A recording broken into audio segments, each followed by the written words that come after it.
and welcome to Castanet's Week in Review. I'm Jaden Wozni with a look at your top stories from this past week. Kelowna RCMP are looking at whether possible charges can be laid against COVID-19 protesters who hijacked Thursday's Remembrance Day ceremony at City Park. Inspector Adam McIntosh said police are seeking video from the public of Thursday's incident to help identify the protesters after police responded to the scene just before 11 a.m. We would encourage these individuals to please provide to us videos or links to videos that they may have taken. If you were a witness to this event, we ask you to please come forward. And we also encourage any of the protesters. They have a voice as well. We would like to hear from them. We would like them to come forward. McIntosh said between 75 and 100 demonstrators had arrived at the cenotaph, and police responded to stand by and keep the peace. Those who were a witness and obtained video are asked to send it to the RCMP via email. A former Kelowna pastor and youth basketball coach has been charged with a number of sex crimes against young people over a 10-year period dating back to 2009. 16 criminal charges were laid against 31-year-old Mitchell Patillion, a former pastor at Kelowna's Willow Park Church and a former basketball assistant coach at Kelowna's Christian School on November 1st. The charges include 7 counts of sexual assault dating back to 2009 through 2019. Other charges include sexual interference of a person under 16, sexual exploitation, invitations of sexual touching of a person under 16, and communication via computer or phone to lure a person under the age of 16 and 18.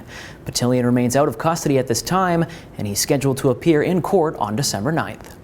A convoy of roughly 95 Jeeps met up on Friday night to raise awareness of a missing Kamloops woman, Shannon White, who's been missing since November 1st. White was last seen leaving for work at 8 a.m. on Monday, November 1st, and was reported missing after she didn't show up for her shift at Kamloops Hyundai. Her Jeep was found the next day near Nicholas Street and 3rd Avenue. White is well known to the off-roading community of Kamloops. The hope is that the residents saw White's face on the Jeep and remember something that can help the police locate her. RCMP and Kamloops Search and Rescue are continuing to investigate. One of the 2 people who allegedly attacked a teen on Kelowna's rail trail on Tuesday afternoon was arrested by police, but he's since been released following further investigation. Just after 3 p.m. on Tuesday, a 17-year-old was attacked by 2 men while riding his bike on the rail trail near the pedestrian bridge east of Dilworth Drive. The teen suffered a fractured skull and a collapsed lung in the attack and underwent surgery as a result. RCMP said the suspect was released on a number of conditions as they had not gathered sufficient evidence for the Crown to lay charges yet. The community has thankfully raised over $18,000 for the teen since Wednesday. 3 men in Kelowna are in custody after home invasions on Harvey Avenue early Tuesday morning. RCMP responded to the home invasion just after 5 a.m. Tuesday morning in the 800 block of Harvey Avenue, where 3 armed men broke into a home and assaulted 2 occupants.